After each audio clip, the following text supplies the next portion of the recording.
சங்கீதம் 119 97 112 தலைப்பு வேதத்தால் ஞானமடையும். இந்த ஞானத்தை வேற எங்கேயும் தர முடியும். புத்தகம் படிக்கிறதுனால அது சினிமாச்சாரனால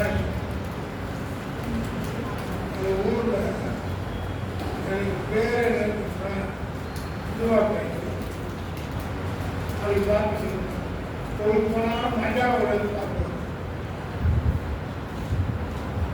ஒரு 2 நாள் போயிட்ட வருஷம் கழித்து ஒரு கடனே வந்துச்சு. சினிமா போயிட்டு என்னதான் எனக்கு ஊரில் சொன்னாங்க, இங்கே கடனே வந்துச்சு. எப்போ என்னோட ஒழிக்குதுன்னா கிறிஸ்துக்குள்ள கட்சிக்கு போக ஆரம்பிச்சாங்க. பிடிக்கவே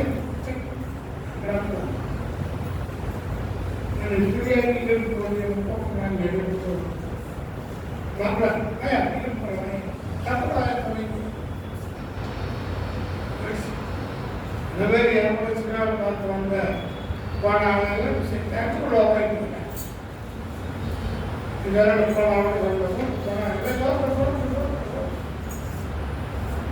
எப்போ அடிச்சுட்டு போட்டாங்க தெரியலையே. மாமா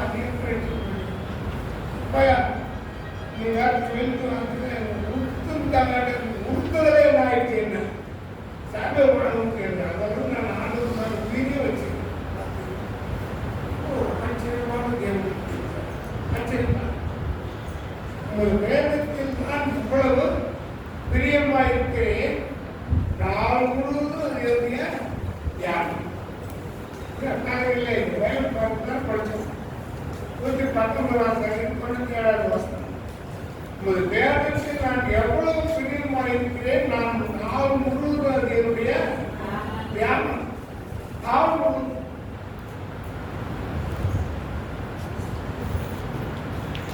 நீருடைய கற்பனைகளை கை கொண்டு என்னை சத்துருக்களிலும் அதிக ஞானம் உள்ளவன் அவர்கள் என்றைக்கும் நிறைவேறேன். இல்லையா? நிறைய சத்துருக்களை விட, போதித்தவர்களை விட, முதியோரை விட ஞானமாய் அவருக்கு வேதத்தை தியானம் 50 தியானத்தை தான் முடியும். சகையில விசுவாசி என்னோட டேலண்ட் நகரமா கல்வி சபையில ஒரு பெரிய சாட்சி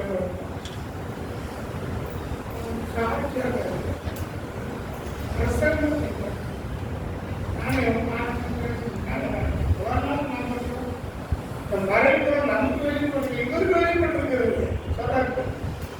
உங்களோட நான் ஞானமானாக்கிறேன், அறிவுள்ளவனாக்கிறேன். தேவனை நேசிக்கிறவர்கள் ரட்சிப்பு, நீதி மற்றும் பரிசுத்தத்தை விரும்புகிறவர்கள் வேதத்தில் பிரியமாயிருக்கிறார். பரிசுத்தம் இல்லாமல் தேவனை தரிசிக்க முடியும், பார்க்க முடியாது. நிரந்தரம் உதவி செய்யணும், பணம் கொடுக்குறோம். நீங்க எப்படி தெரியல, எத்தனை பேர் எனக்கு பணம் கொடுக்குறாங்க. காரணம் ஏன் தெரியும், அவங்களுக்கு சாட்சி எனக்கு தெரியும். அவரை போய் தெரியும் மக்கள் வந்து ஏழை இந்திய போலீஸ்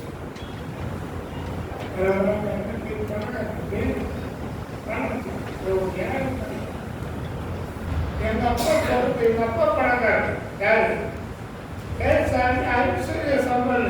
அவர் தான் சொல்றாரு, இப்படி கூட போலீஸ் ஏழை. உங்களுடைய கட்டளைகளை நான் கை கொண்டிருக்கிறபடியால் முதியோர்களை பார்க்கும் ஞானம் உள்ளவனாய் உங்களுடைய வசனத்தை நாம் பார்த்து நடக்கும்படிக்கு சகல கொள்ளாத வழிகளுக்கு கால்களை முக்கியமான அது மட்டும் தெரியாது. நீங்கள் எனக்கு போதித்திருக்கிறபடியால் நான் உங்களுடைய நியாயங்களை விட்டு விலகே வேதத்தில் பிரியமாயிருக்கிறது என்றால் அதை வாசிப்பதிலும் தியானிப்பதிலும் சத்தியங்களை கேட்பதிலும் அதன்படி நடப்பதிலும் ஈடுபடுகிறார். கேட்கிறதோடு மாத்திரமல்ல, புரோசனத்தை கேட்கிறவர்களாய் மாத்திரமல்ல, அதன்படி செய்கிறவர்களாய். ஒரு தம்பி அவன் ஊரில் வந்து ஒரு முக்கியமான ஒரு சமுதாய பணியில் இருக்கிறான்.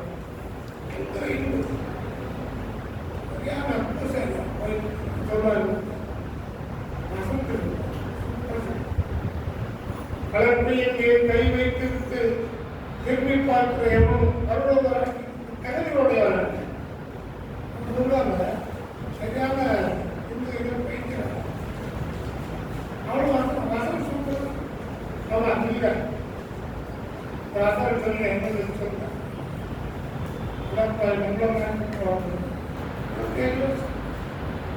அசனை தேடி இருக்கிறால வருஷத்துக்கு சொல்ல முடியுமா? வசனம் போசனம் சரியான தெரியும். சாஸ்திரம் நடந்துக்கிறதுக்கு பயன்படுது. அதனால அவனை வழங்கலாமா? அதெல்லாம் முதலிடம் கிடைக்கிற மாதிரி சொல்லு. அவர்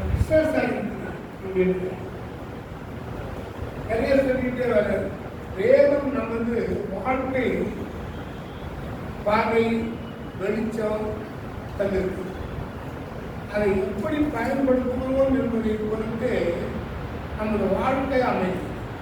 பயன்படுத்தும் வசனம் வாங்க விளம்பு சுற்றிட்டு வந்தாலும் வசனம் எனக்கு உள்ள இல்லாமல் இருந்தா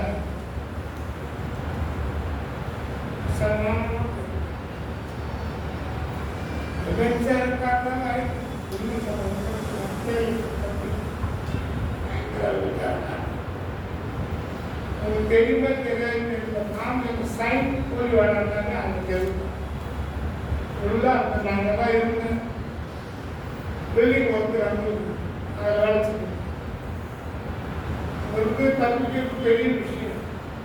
ஏன் சொல்றேன்னா வசனம் என் கால்களுக்கு தீர்வமும் என் காலைக்கு வெளிச்சமா.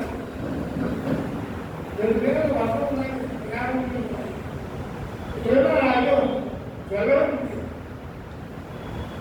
வேதம் நமது வாழ்க்கை பாதையில் வெளிச்சம் பெறுகிறது. அதை எப்படி பயன்படுத்துகிறோம் என்பதை பொறுத்துதான் நம்முடைய வாழ்க்கை ஆகும். அகலத்தின்படி வாழ்க்கை சில பேர் சொல்ற எண்ணத்தை போல எண்ணத்தப்போ அதுதான் இப்போ வசனத்தின்படி வாழ்க்கை. எப்படி வேணாலும் வாங்க, என்ன வேணாலும் செய்யணும், எப்படி வேணாலும் வாங்கணும், வாங்கிருப்போம். ஆனால் வேதம் சொல்றதுக்கு இப்படிதான் இப்படிதான் செய்யணும், பேசணும். உலகத்தில் இருக்கும்போது நீங்க தான் நல்லா நான் வந்து சூப்பராக இருக்கிறேன்.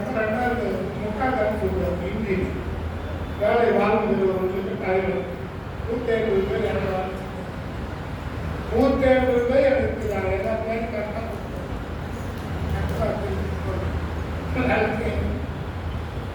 சொல்ல ஆளு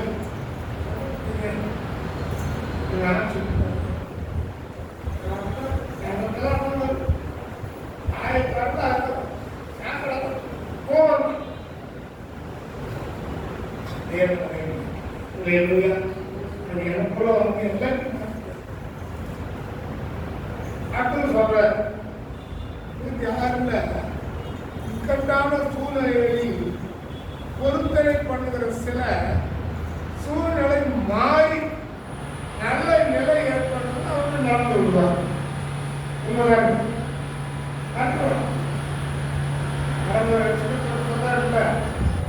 ஆரம்பத்தில் ஆவியிலே ஆரம்பித்தது இப்போ மாம்சத்தில் இங்கே கொண்டிருக்கிறேன். ஆவியில நான் வந்து ஆசிரியர் இருந்து வந்தேன்.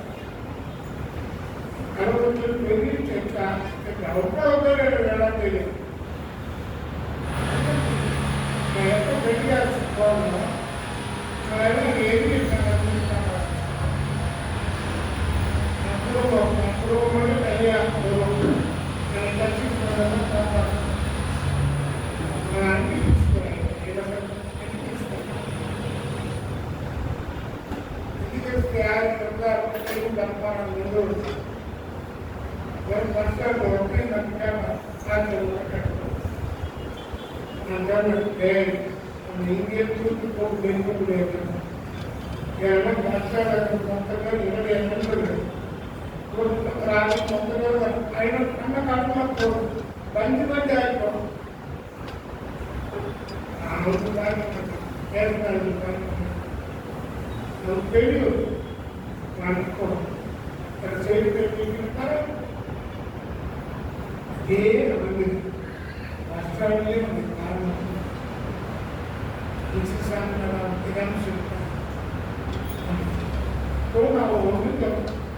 சூழ்நிலை சொல்லிதான் என் ஆள் தள்ள வச்சுட்டாரு. எனக்கு திருட்டவோ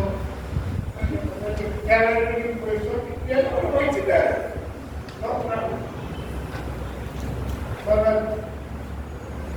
உருவான நேரத்தான் நேரத்தை 2 நாளைக்கு அதனால நம்ம ஒர்க் பண்ணிக்கிறோம். விமான நிலையத்தில் அந்த எந்த ரோடு பார்க்கறாங்க நம்ம ரோடு பார்க்கறாங்க.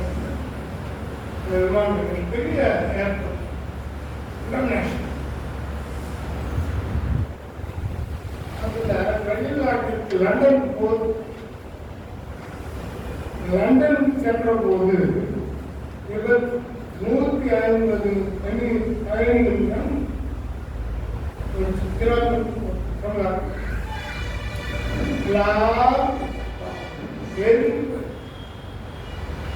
கொஞ்சம் கேட்க ஏறி கொஞ்சம் மேலே பார்த்துட்டு ஒரே முடிச்சு எல்லாரும் முடிச்சு போனேன் இருக்கிறாங்க. உயிர் குழந்தை தப்பிச்சிருக்கான்.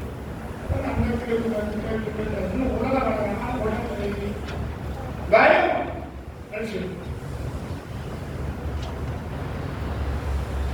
விமானத்தில் அவ்வளோ பேர் போய் சேர்ந்து 242 பேர் விமானம் 242 பேர் ஓராமல் தான் தப்பிச்சிருக்காங்க. போயிட்டு பார்த்தேன் டிவி நியூஸ்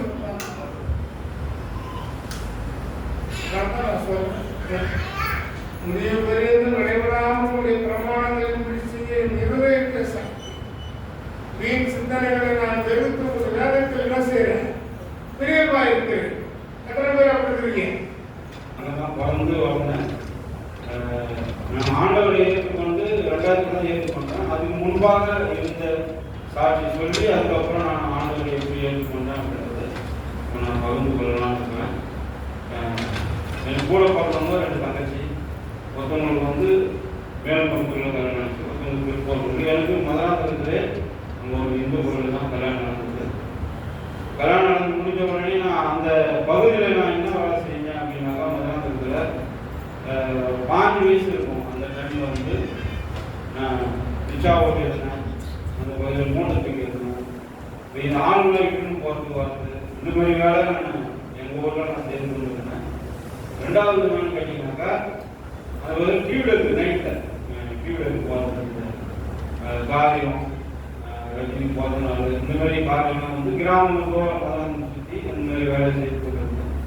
திருவண்ணாமலை சரி நைட்டில் அந்த வேலை செய்ய முடியாது அப்படின்னு சொல்லிட்டு நாங்கள் இந்த ஈசிஆர் பகுதியில் எங்கள் தங்கச்சி இங்கே பில்டிங்கில் அவங்க தோட்டத்தில் இருந்தாங்க.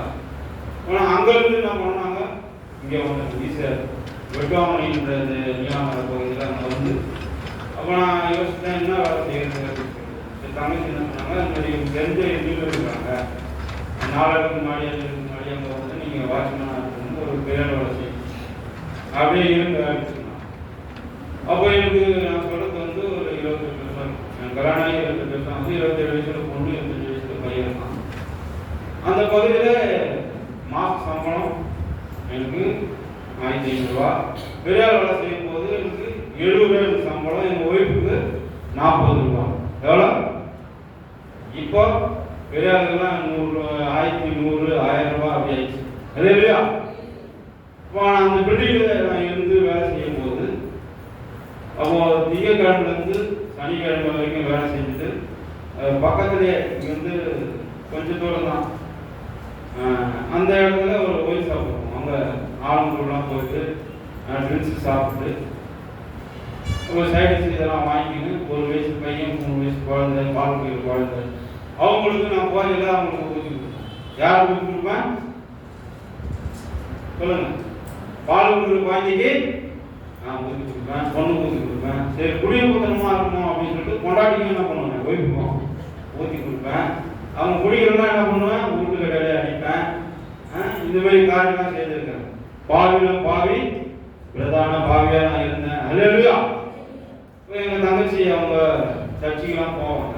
அப்போது அவங்க சொல்லுவாங்க, இதெல்லாம் செய்யாதீங்க, போகாதீங்க, ஆண்டவரை ஏற்றுக்கொள்ளுன்னு சொல்லுவாங்க. நான் சொல்லுவேன், நான் வந்து திருநூல் வச்சிருக்கிறேன், வாய்ப்பு வச்சிருக்கிறேன், நான் குறி கேட்க போகிறேன் அப்படின்னு சொல்லிட்டு எங்கள் தங்கச்சி என்ன பண்ணுவோம், அவங்க நீலாந்தரில் ஒரு சபையில் அவங்க மாடி மேலே சபைக்கு போவாங்க. சண்டே ஆச்சுன்னா அவங்கள வந்து தேவனை ஆராதிக்கக்கூடாதுன்னு சொல்லி கீழே வர சொல்லி அவங்க ஏதோ பேசி அவங்க டைம் பாஸ் பண்ணி இந்த மாதிரி காரியம் செய்வேன். அவங்க வீட்டுக்கு போவேன்.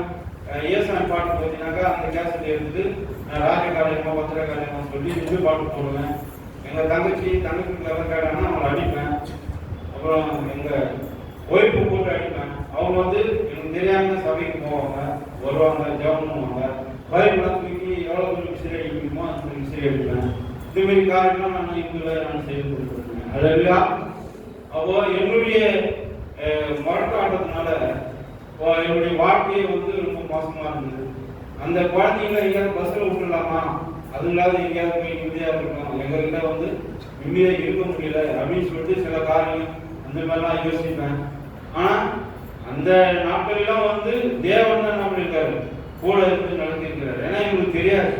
ஏன்னா நான் துன்மார்க்கமான வாழ்க்கையை வாழ்ந்ததுனால இந்த மாதிரி காரியங்கள் செய்து கொண்டிருந்தேன். அதுக்கப்புறம் தெரிஞ்சவங்க இப்போ ஊரில் இருக்கிறவங்க ஈஸியாக பகுதியில் இருந்தாங்கன்னா சொல்லுவாங்க, நம்பி இந்த மாதிரி வாப்பா ஒரு இடம் பிரேயர் நடக்குது, மாதத்தில் ஒரு நாள் சனிக்கிழமை நடக்கும் அந்த பிரேயர், அங்கே கூட்டிட்டு போவாங்க. கூட்டும் போயிட்டு ஒரு நாள் போயிட்டு திருப்பி வந்துட்டேன். பேண்ட் சத்தம் கேட்பாங்க. அப்புறம் சூசைட் பண்ணிக்கலாம் அப்படின்னு சொல்லிட்டு நான் யோசித்தேன். அதுக்கப்புறம் சரி ஒரு தடவை போய் தான் பார்ப்பேன் அப்படின்னு சொல்லிட்டு நான் போகும்போது எனக்குள்ள இருந்து ஒரு அசுத்தாய் விடுதலை போச்சு. ஹல்லேலூயா.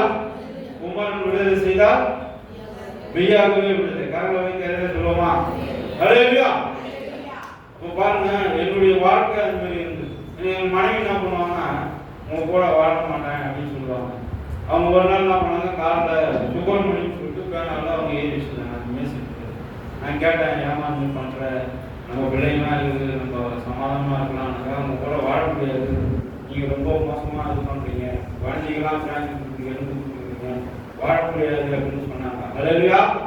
ஆனால் நான் ஆண்டவரை ஏற்றுக்கொண்டு அதுக்கப்புறம் போயிட்டு 2000 பிள்ளைங்கள்லாம் எங்கள் ஊரில் இருந்தாங்க. அவங்கள போய் கூப்பிட்டு வந்து பிள்ளைங்களை எங்கள் மனைவியோட சந்தோஷமா 2000 நிம்மதியாக இருக்கிறாங்க. ஹல்லேலூயா. நீ பொண்ணு ஐடி கம்பெனியில் வேலை செய்யுது கோயம்புத்தூரில், பையன் வண்டி ஓட்டுறான், ஊழி செய்ய எங்கள் வீட்டில் என்ன பண்ணுறாங்க, அவங்களும் வேலைக்கு போகிறாங்க. ஹல்லேலூயா.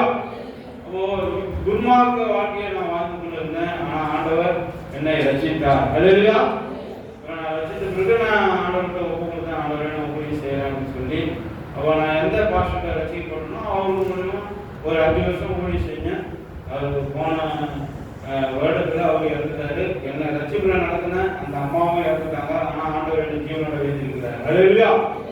கொரோனா டைமில் ஒரு 4 காரியம் நான் சொல்கிறேன். கொரோனாவுக்கு முன்னாடி நான் வந்து இந்த ஹவுஸ் கீப்பிங் வேலை எல்லாம் செய்வேன், இந்த பாத்ரூம் கிளீனிங்கு. அப்போ ஒரு நாள் இந்த சிபிஎல் மீட்டிங் நடந்தது. எப்பவுமே நடக்கும், இந்த 3வது மாதத்தில் தாமரத்தில் இரும்புல நடக்கும். அந்த மீட்டிங்கு நான் போய் போகிறேன். ஒரு தடவை எங்கள் ஒய்ஃபை கூப்பிட்டு நான் சண்டே முடிவு டைமில் நான் போனேன். அப்போது அந்த ஒருத்தவங்க வேலை செய்யற கூப்பிட்டுருந்தாங்க. வேலை செய்ய எங்கள் ஒய்ஃபை கூப்பிட்டு போயிட்டு அந்த பாத்ரூமில் போயிட்டு எல்லா பொருளையும் எடுத்து வச்சுட்டு இந்த 1 லிட்டர் இந்த ஆசிட்டு எப்பவுமே நான் ஒரு 15 வருஷமாக அந்த வேலை செய்கிறேன். அந்த பாட்டில் குளிச்சு வண்டி சாய வச்சு ஓப்பன் பண்ணுறப்போ அந்த ஆசிட்டு நினச்சி என் முகத்தில் வந்து எனக்கு ஒன்றுமே ஆகலை. ஹல்லேலூயா. அது கரை எடுக்கிற ஆசிட் தான். ஆனால் ஆண்டவர் என்ன பண்ணாரு? எனக்கு எதுவும் ஆகாம பாதுகாத்தார். ஹல்லேலூயா. ஏன்னா இந்த சாட்சியில வந்து கேட்கும்போது சிலருக்கு இது உண்மையா பொய்யா அப்படின்னு சொல்லி யோசிப்பாங்க. ஏன்னா வழிபடுத்தல நின்று நம்ம என்ன பண்ணக்கூடாது? பொய் சொல்லக்கூடாது. ஹல்லேலூயா. பொய் சாட்சி சொல்லக்கூடாது அப்படின்னு கருதுறாரு. அப்போ பாருங்க, ஆனாவும் கல்யாணத்துல தண்ணீர் ஆண்டவன் பண்ணாரு, திராட்சமா மாத்தினாரு. எனக்கு அந்த ஆசிட்ட தண்ணீரா மாத்தினாரு. ஹல்லேலூயா. எனக்கு வந்து சோப்பு வரப்பட்டா கண்ணு எப்படி லைட்டா எரியுமோ அந்த மாதிரி எரியுது. ஆனா எனக்கு ஒண்ணுமே ஆகல. ஹல்லேலூயா. தேவன் பாதுகாத்தார். அதுபோல செங்கல்பட்டுல மறுவாழ்வுன்னு சொல்லிட்டு ஒரு இடம், அங்க வாரம் 14 மணிக்கு போயிட்டு அங்க ப்ரேயர் பண்ணுறோம். எப்படின்னு கேட்டீங்கன்னா 12 மணிலேருந்து 1 மணி, அதுக்கப்புறம் 1 ஹவர் சாப்பாடு டைம், அப்புறம் 2லேருந்து 3 மணி வாரம் புதன்கிழமைனா அங்கே போகணும் கூப்பிட்டுருந்தாங்க. அங்கே போயிட்டு அவங்களுக்கு எல்லாம் என்ன பண்ணணும்? டீச்சிங் பண்ணணும். அவங்க எந்த அடிக்கிறவங்க, பிரச்சனை பண்ணுறவங்க, இது மாதிரிலாம் உள்ளவங்க ஒரு மாதம் ஒரு 12,000 ரூபா கொடுத்தா தான் அவங்க என்ன பண்ணுவாங்க, எல்லாம் அங்கே வச்சுருந்து அவங்க பார்ப்பாங்க. நான் 3ஆம் கிளாஸ் தான் படிச்சிருக்கேன். எத்தனாம் கிளாஸு? 3ஆம் கிளாஸ். இப்போ 2 ஹவர் அங்கே வந்து வாரம் போய் என்ன பண்ணணும்? டீச் பண்ணணும். இப்போ அந்த மாதிரி காரியங்கள் ஒரு தடவை செய்துட்டு வரப்போ, இதே சோழநல்லூரில் நான் வரப்போ நைட்டில் அப்போ வாட்ச்மேன் வேலை செஞ்சேன். ஈஸியாக மகத்தில் வர இடத்துல இப்போ இந்த சிக்னல் அந்த டைமில் முன்னாடி ஒரு காரு, பின்னாடி இந்த 2 வீலரு. நைட்டு 7 மணிக்கு நான் எனக்கு பின்னாடி கார் வருது. நான் பிரேக் போட்டு கீழே விழுந்துட்டேன். பின்னாடி அந்த கார் கீழே என் கை தாண்ட இருக்கு. ஹல்லேலூயா. இப்போ யோசிச்சு பாருங்க, என்னை ஜீவனோட வைத்திருக்க முடியாத ஆண்டவர் உதவி செய்கிறார். ஹல்லேலூயா. மே மாதம் தான் எனக்கு 50 வயது ஆனது. அப்போ பாருங்க, ஆண்டவர் இந்த வருட வரைக்கும் ஜீவனோட பாதுகாக்கணும் அப்படின்னு சொல்லிட்டு அவருடைய சித்தம் இருக்கு. ஹல்லேலூயா. இப்போ சங்கீதத்தில் ஒரே வசனத்தை வாசிப்போம். 1:6 வாசம்.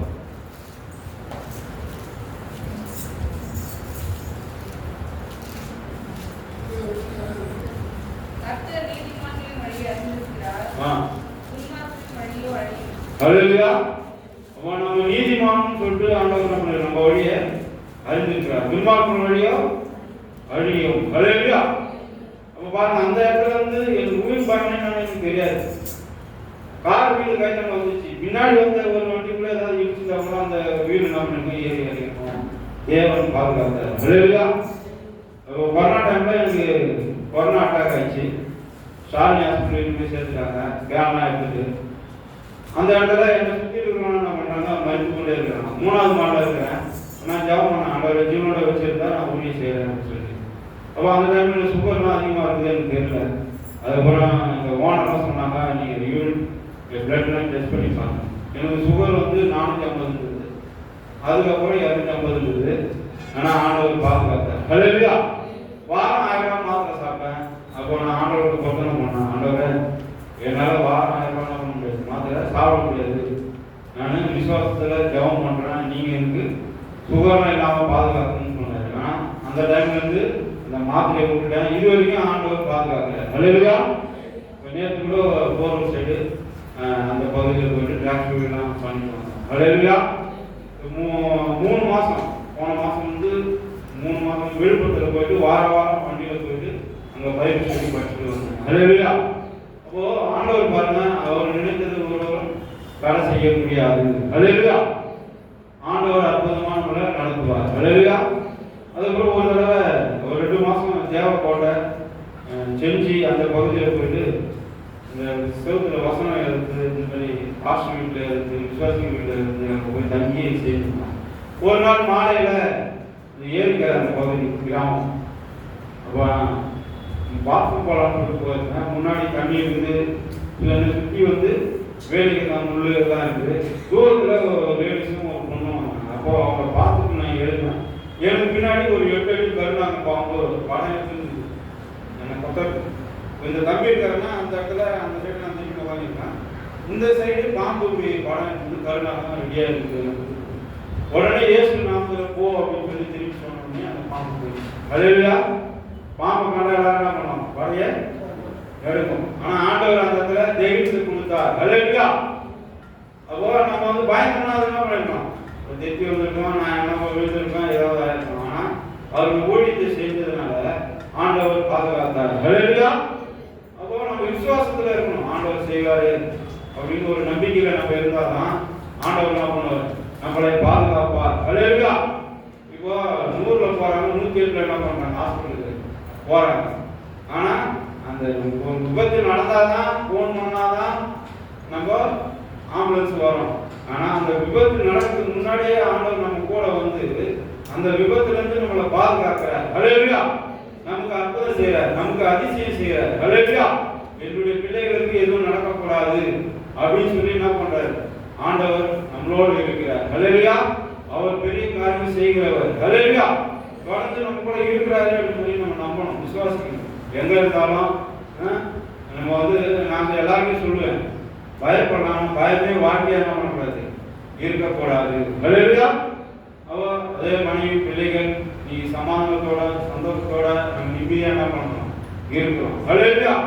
தேவன் கிட்ட வந்த பிறகு நாங்க நல்லா இருக்கோம். அது முன்பாக நாங்க எப்படி இருந்தோம், உலக வாழ்க்கை வாங்கிட்டு தேவையில்லாத காரியங்கள் எல்லாம் பண்ணி இந்த மாதிரி காரியங்கள்லாம் இருக்கும்போது அப்போ தேவன் என்ன பண்ணாரு, என்ன ரசித்து இன்னைக்கு 2000ல ரசிக்கப்படணும்னா 2025 வருஷம் நான் ஆண்டவரால ஜீவனோட இருக்கிறேன். அது முன்பாக உலகத்துல இருந்த 25 வருஷம் என்ன அந்த உலக வாழ்க்கையை மறந்து இப்போ ஆவிக்குரிய வாழ்க்கையில ஆண்டவர் நடந்துக்கிறார். ஹல்லேலூயா.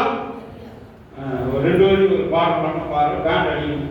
இந்த பாடம் நல்லா இருக்கும், கூட சேர்ந்து நீங்களும் என்ன பண்ணணும், உற்சாகமாக பாரம்பரிய பாட்டு. பேண்ட் யாரும் நல்லா அடிப்பீங்கன்னா வேகமா அடிக்கலாம், பொறுமையா அடிச்சீங்கன்னா பாட்டு ஓடாது. ஹல்லேலூயா.